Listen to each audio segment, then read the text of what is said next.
COP News, l'émission de la coopération féminine proposée et présentée par Laurence Goldman avec Evelyne Fabricant.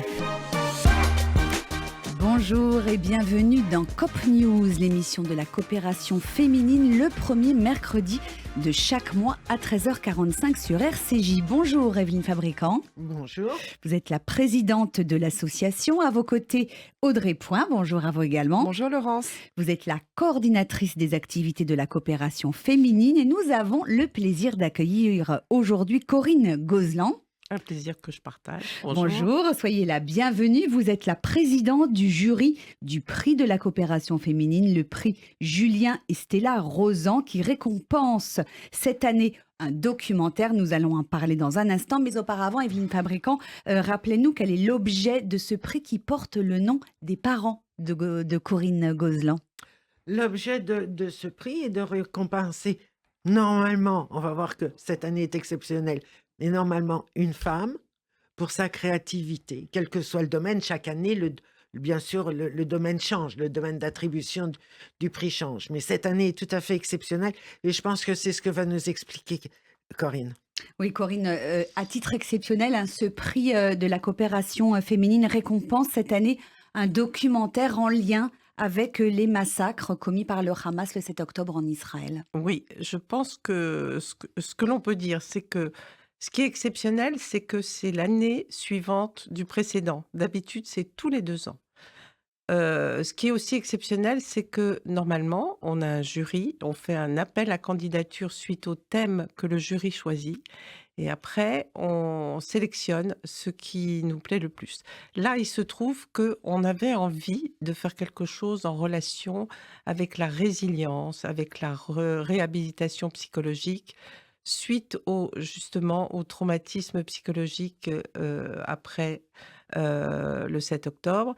Et donc, on s'est posé la question. Et quand il se trouve que Evelyne Berdugo, précédente présidente de la coopération féminine, et qui travaille de près avec moi, avec nous, a évoqué ce documentaire que nous avons pu projeter en petit comité pour le jury et d'autres personnes.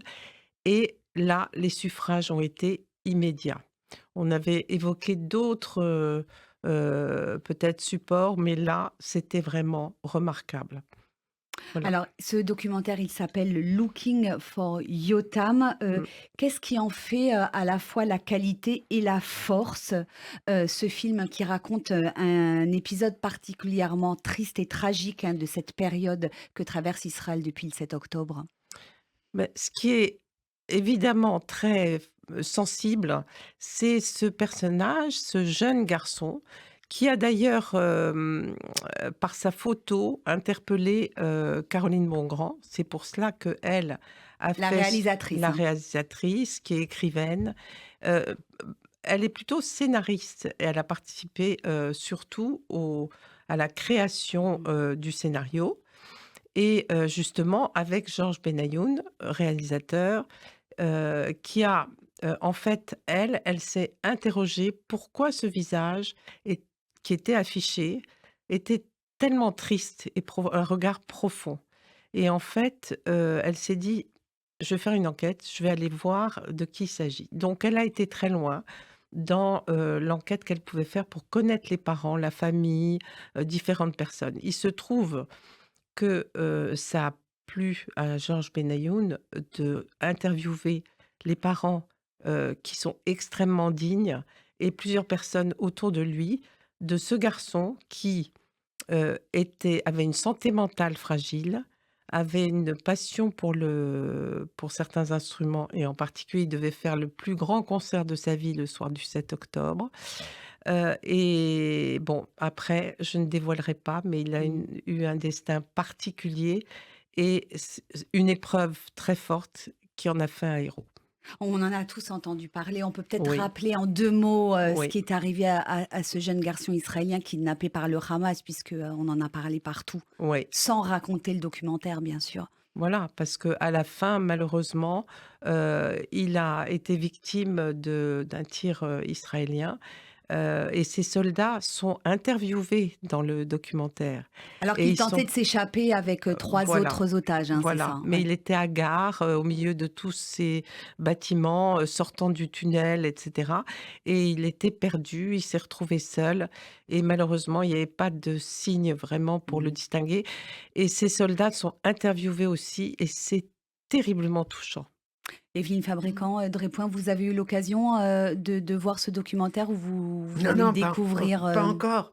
Le 3, ça va être un événement que de le voir. Donc c'est demain soir, hein, jeudi, 3, avril, que Absolument. vous organisez la projection, de ce documentaire ici à l'Espace Rachi. En quoi était-il important pour vous qu'il soit vu par le plus grand nombre, Corinne Gozlan? Eh bien, il se trouve que leur promotion, leur distribution n'est pas évidente, et donc ils ont besoin d'être connus, pour que l'on puisse, qu'un maximum de personnes puissent non plus seulement le voir, mais en parler autour d'eux et qu'éventuellement il y ait des circuits de distribution qui puissent leur ouvrir, la porte, qui n'est pas facile à entrouvrir, Mmh. dans la mesure où c'est toujours, considéré comme un sujet délicat. Mais je pense qu'il faut que les gens s'aperçoivent que la façon dont c'est fait, c'est subtil, délicat et bouleversant. En quoi, selon vous, c'est dans les attributions de la coopération féminine et du prix, Stella Julien Rozan, de faire un peu la promotion de ce genre de film qui raconte une des histoires terribles du 7 octobre?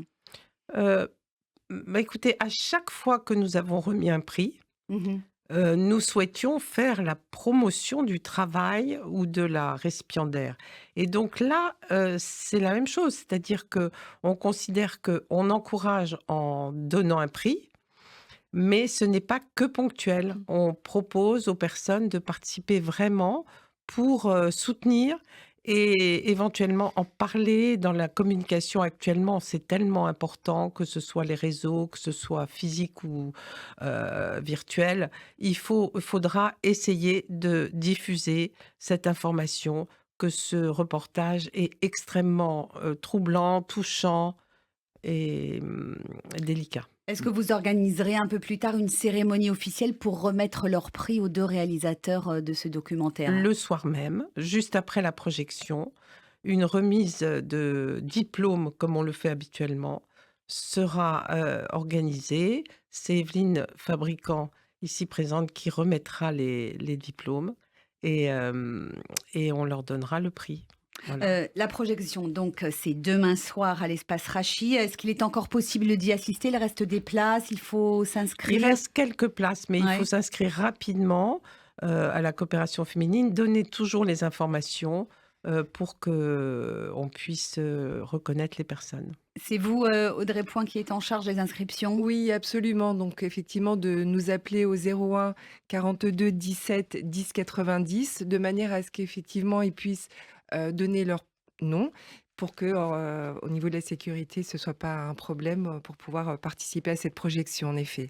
Et Donc c'est gratuit. ouais, Looking for Yotam, c'est donc demain soir à l'Espace Rachi, à quelle heure? À 19h, faut être là à 19h, ça commence à 19h30. En présence donc, de tous les membres du jury, du Voilà. prix Stella Julien Rozan Que je et tiens des à réalisateurs également? Bien sûr, et je tiens à remercier les différents membres du jury, qui ont beaucoup travaillé aussi pour soutenir, une fois qu'on leur a montré ce film, elles ont été absolument, emballées, et pour le diffuser à toutes les personnes qu'elles pouvaient connaître, et donc j'essaierai de, les présenter lors de cette soirée. Nous avons vraiment une quinzaine de membres de ce jury, je ne vais pas donner peut-être tous les noms maintenant, Non, mais mais on les motivés et motivés et qui nous fidèles. entourent. Et certaines sont, depuis le début, ont connu ma mère, et donc c'est intéressant. Voilà. Merci Corinne Gozlan pour toutes ces précisions et nous terminons comme à l'accoutumée cette émission avec vous Audrey Point. Quelles sont les activités que propose la coopération féminine pour ce mois d'avril, un mois d'avril quand même entrecoupé par les fêtes de Pessah, hein. C'est vrai, mais il y a toujours des propositions très intéressantes, comme justement la prochaine exposition que nous allons proposer au musée Picasso, qui est l'art dégénéré, ou le procès de l'art moderne sous le nazisme, qui est une exposition en fait qui explore et met en perspective l'attaque méthodique du régime nazi contre l'art moderne. Donc c'est très intéressant de pouvoir aller voir cette exposition, sachant que nous avons une guide conférencière qui va nous expliquer en effet quels sont le pourquoi du comment de ces tableaux, de ces œuvres. Et justement, nous avons également, comme chaque mois, Sylvie Tersen qui anime notre atelier Comment ressentir et analyser un tableau, et qui cette fois-ci va nous parler de l'art de l'installation. Donc l'installation, ce qu'il faut savoir, l'installation artistique, c'est une œuvre d'art visuel ou sonore qui se présente en 3D. Donc ça peut être sous forme mobile, permanente ou éphémère. Donc ça peut être aussi bien dans un jardin, ou ça peut être devant un musée. Et il y a toujours une histoire derrière ce type d'art.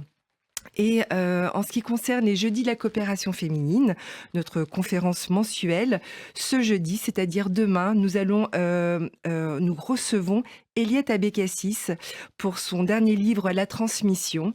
C'est un livre en fait qui nous plonge vraiment avec une rare tendresse dans ce mystère d'un père modèle, mais qui met au jour également son véritable héritage, celui de la culture séfarade, mais aussi du désir jamais assouvi d'interpréter le monde. Donc c'est un livre construit comme une enquête littéraire qui en fait se lit comme un roman. Donc c'est cette écrivaine que nous allons avoir demain et qui pourra nous dédicacer bien évidemment son livre. Nous proposons également les sorties théâtre. Alors, c'est inédit. On va proposer le 10 avril le Lac des Cygnes que nous allons voir à l'UGC avec une troupe de 42 danseurs et avec un orchestre live.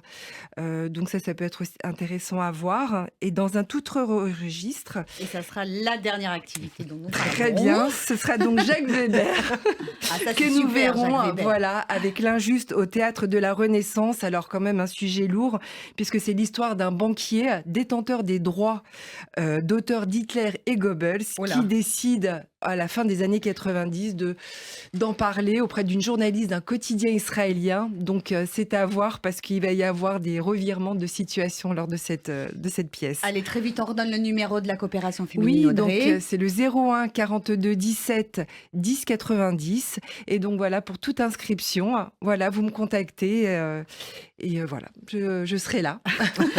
Merci Audrey Point, merci à vous également Evelyne Fabricant. Merci. Et merci à vous Corinne Gozlan. Je rappelle que vous êtes la présidente du prix Julien et Stella Rozan de la coopération féminine avec cette projection de ce documentaire français sur la situation en Israël. Donc demain soir à l'espace Rachi, c'est la fin de COP News qui est à réécouter en podcast sur radio-rcj.info.